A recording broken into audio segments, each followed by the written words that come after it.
Ayo Maledes, jangan nyontek nih kosakata ini. Kalau lu gunakan kosakata niscaya itu jelas-jelas berarti lu nyontek dari Kamus Besar Bahasa Indonesia. Mari kita gas.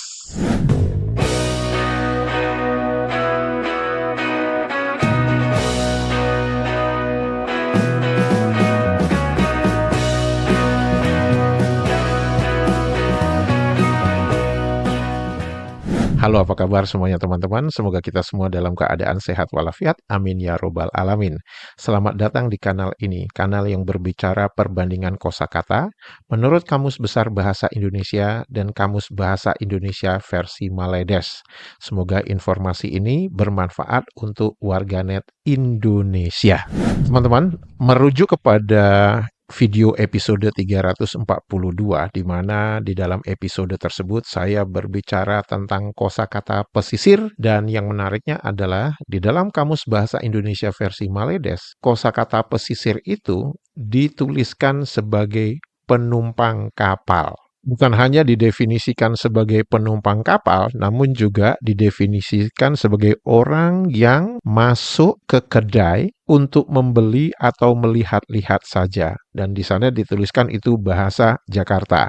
Sedangkan penumpang kapal itu dituliskan sebagai kosakata bahasa Indonesia Belanda. Dan tentu saja itu menjadi pertanyaan saya kan, kok bisa-bisanya kosakata pesisir di dalam Kamus Bahasa Indonesia versi Maledes itu didefinisikan sebagai penumpang kapal, dan apalagi di sana dituliskan itu bahasa Indonesia Belanda. Ketika saya melihat isi di dalam Kamus Besar Bahasa Indonesia, tidak ada kosakata pesisir yang didefinisikan sebagai penumpang kapal. Namun, di dalam Kamus Besar Bahasa Indonesia itu terdapat kosakata pasasir. Dan di dalam Kamus Besar Bahasa Indonesia, definisi pasasir itu adalah penumpang kapal, pesawat terbang, dan sebagainya. Dan di sini terlihat dengan sangat jelas bahwa Kamus Bahasa Indonesia versi Maledes itu menyontek kosakata pasasir, namun karena mungkin ya ejaan lah gitu kan mereka menggunakan ejaan bahasa Inggris gitu ya.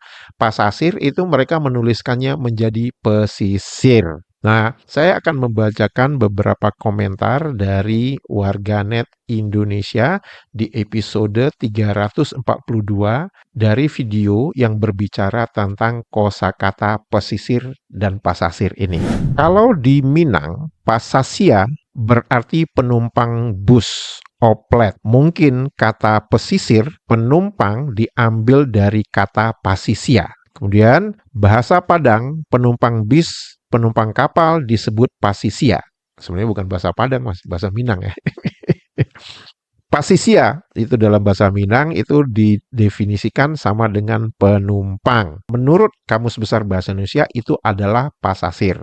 Namun dalam orang Minang mengucapkannya pasasia ya. Dan jadi sebenarnya kok bukan pesisir ya. Jadi tetap kesalahannya itu adalah ketika tim penyusun Kamus Bahasa Indonesia versi Maledes itu menyontek atau mengambil kosakata pasasir itu dituliskan pesisir di Kamus Bahasa Indonesia versi Maledes. Dan jelas-jelas kalau kita merujuk ke dalam bahasa Belanda yang diartikan penumpang kapal itu adalah passagier, bukan pesisir. Dan ini terlihat dengan sangat jelas bahwa Kamus Bahasa Indonesia versi Maledes ini kualitasnya memang jelek, tidak ada yang namanya validasi. Dan di sini teman-teman bisa melihat dengan jelas perbandingannya. Kosakata pasasir di dalam Kamus Besar Bahasa Indonesia itu mempunyai definisi yang sama dengan pesisir di dalam Kamus Bahasa Indonesia versi Maledes. Udah ngaku aja, kalian salah nyonteknya. Dah. Narasi propaganda bahasa Indonesia adalah turunan Melayu. Propaganda dialek Indonesia seperti English British, English Australia, English Kanada adalah propaganda yang sangat mudah dilawan oleh 300 juta rakyat Indonesia. Bahasa Inggris dan Jerman berakar dari West Germanic language. Semua telah berkembang menjadi bahasa sendiri. Bahasa Indonesia tidak memiliki dialek atau logat atau aksen. tapi orang diizinkan berbicara bahasa Indonesia dengan dialek atau logat atau aksen bahasa daerahnya. Sehingga kita bisa menebak orang itu orang Melayu atau Batak atau Dayak atau Ambon atau dari daerah lainnya. Yang ada adalah bahasa Indonesia dialek atau logat Melayu, logat Jawa, logat Madura, logat Papua, dan seterusnya.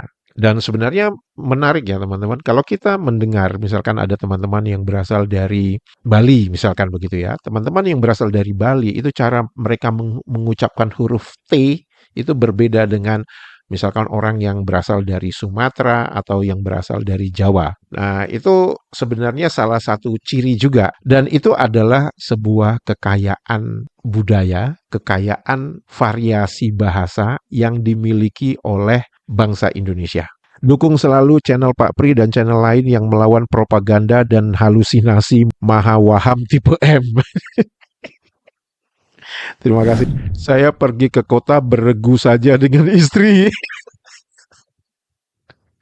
Ini adalah mengomentari salah satu ketika saya dalam video, saya nggak ingat ya episode berapa begitu, di dalam Kamus Bahasa Indonesia versi Maledes itu, beregu itu dimaksudkan adalah berdua, berpasangan. Jadi kalau di dalam istilah bulu tangkis, kita kan kalau di Indonesia kita mengatakan pemain ganda. Itu berarti kan mainnya berdua tuh, baik ganda putra, ganda putri, ataupun ganda campuran. Nah, di Maledes mereka mengatakan pemain beregu. Jadi beregu itu maksudnya ya pemain berpasangan. Nah, jadi Mas ini menuliskan, saya pergi ke kota beregu saja dengan istri. Maksudnya berpasangan dengan istrinya.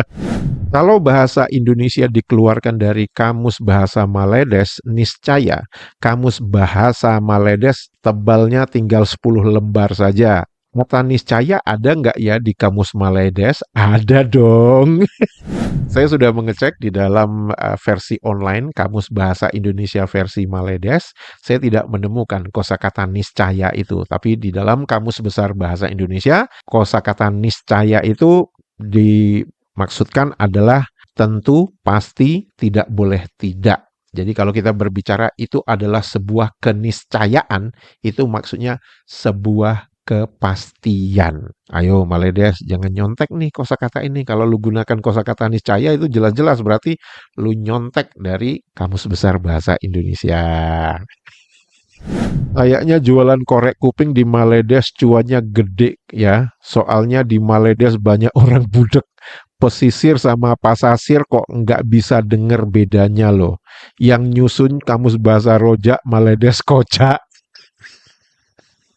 Ada banyak contoh-contoh kalimat yang dimana terdapat perubahan ejaan. Seperti misalkan ambruk itu di dalam Kamus Bahasa Indonesia versi Maledes dituliskan amberuk. Kemudian kosakata ambrol di dalam Kamus Bahasa Maledes dituliskan amberol. Itu artinya memang ada masalah dengan pendengaran mereka. Coba mungkin kosakata sontoloyo ada di Kamus Bahasa Maledes. Sontoloyo, menurut Kamus Besar Bahasa Indonesia, itu mempunyai dua definisi. Definisi pertama itu adalah bahasa yang kasar, yang bermaksud konyol, tidak beres, bodoh dipakai sebagai kata makian. Kemudian definisi kedua, sontoloyo itu adalah bahasa Jawa, yang mempunyai definisi penggembala bebek. Apakah ada kosakata sontoloyo di dalam Kamus Bahasa Indonesia versi Maledes? Ada dong, masa enggak ada?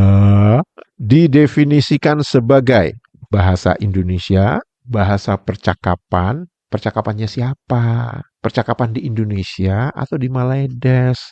Kalau di Indonesia, untuk apa kamu tuliskan? Kan itu hanya bahasa percakapan di Indonesia. Ngapain kok kalian pengen nuliskan bahasa percakapan di Indonesia di kamus kalian? Kepo ya, FOMO ya. Didefinisikan kata untuk menyatakan sesuatu tidak baik, buruk, tolol, dan lain-lain. Wah, kalau ingin menerangkan tidak baik saja itu bisa luas ya penggunaan kosakata sontoloyo di Maledes. Mengapa? Misalkan, apa kabarmu? Oh, saya sontoloyo. Maksudnya saya tidak baik gitu. Bagaimana keadaan cuaca hari ini? Sontoloyo. Tidak baik keadaan cuacanya. Bagaimana kondisi korban kecelakaan tersebut? Sontoloyo gitu. Kenapa? Tidak baik. Tidak baik itu beda dengan tidak beres. Nah, di sini terlihat dengan sangat jelas ya teman-teman. Kamus Bahasa Indonesia versi Maledes dalam mendefinisikan kosakata sontoloyo kehilangan makna yang dimaksud sontoloyo di dalam Kamus Besar Bahasa Indonesia. Terlihat dengan sangat jelas sok pinternya si tim penyusun Kamus Bahasa Maledes ini dengan mengatakan bahwa apa?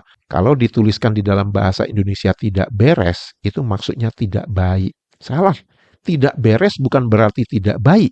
Terus lu keluar-keluar bahwa, wah ini cara kami mengerti. Enggak, itu bukan cara lu ngerti. Itu cara lu aja. Suka-suka lu aja ingin membuat definisi menurut lu. Dan kalau memang itu lu mau membuat cara lu sendiri, ya udah. Janganlah dituliskan itu kosakata bahasa Indonesia. Oh ya, Abdul Muati kan ngomong, mana ada bahasa Indonesia? Ini ada. Di dalam kamus lu lagi. Kamus kalian ini memang sontoloyo. Nah, jika kita melihat dari hasil teknologi kecerdasan buatan, di sana tertulis dengan sangat jelas bahwa kata sontoloyo mempunyai perjalanan makna yang cukup unik. Awalnya kata ini sama sekali tidak kasar, melainkan sebuah sebutan profesi yang sangat spesifik dalam budaya Jawa, yaitu penggembala bebek atau iti. Nah, saya jadi ingat ya Ibu Guru Dian itu, itik itu bahasa Maledes, bebek itu bahasa Indonesia gitu. Dan di sini ada itik sama bebek. Tugas seorang sontoloyo adalah menggiring bebek ke sawah setelah panen agar bebek-bebek tersebut bisa memakan sisa-sisa padi atau serangga. Ciri khas mereka biasanya membawa tongkat panjang dengan rumbai di ujungnya disebut teken atau teken, dan mengenakan topi caping. Mengapa kosakata sontoloyo itu menjadi umpatan? Itu disebabkan beberapa alasan. Karena satu, membuat macet. Saat seorang sontoloyo menggiring ratusan bebek menyeberang jalan atau melewati pemukiman, bebek-bebek tersebut seringkali susah diatur, berisik dan kotorannya berceceran. Hal ini sering membuat orang lain kesal dan menggerutu. Dasar sontoloyo. Yang kedua, perilaku bebek itu sendiri dikenal sebagai hewan yang suka bergerombol tanpa arah yang jelas dan berisik. Ketidakteraturan ini kemudian diasosiasikan dengan orang yang dianggap bodoh, konyol, atau tidak beres pekerjaannya. Fakta menarik. Selain sontoloyo, ada beberapa profesi lain yang mengalami nasib serupa. Maknanya bergeser menjadi negatif. Contohnya adalah bajingan, yang dulunya merupakan sebutan terhormat untuk sopir gerobak sapi. Begini nasib jadi bajingan. Bujangan maksudnya. Teman-teman, jika video ini informatif dan membuat hari-hari Anda menjadi riang gembira, jangan lupa jempolnya dan komentarnya. Untuk itu saya mengucapkan terima kasih. Sehat walafiat selalu. Menyala Indonesia. Dadah. Nah, Indonesia kata bahasa Indonesia. Nah, kami bertutur bahasa Indonesia, Pak. Mana ada bahasa Indonesia? Nah, Indonesia kata bahasa Indonesia. Nah, kami bertutur bahasa Indonesia, Pak. Mana ada bahasa Indonesia? Nah, Indonesia kata bahasa Indonesia. Nah, kami bertutur bahasa Indonesia, Pak. Mana ada bahasa Indonesia? Mana ada bahasa Indonesia?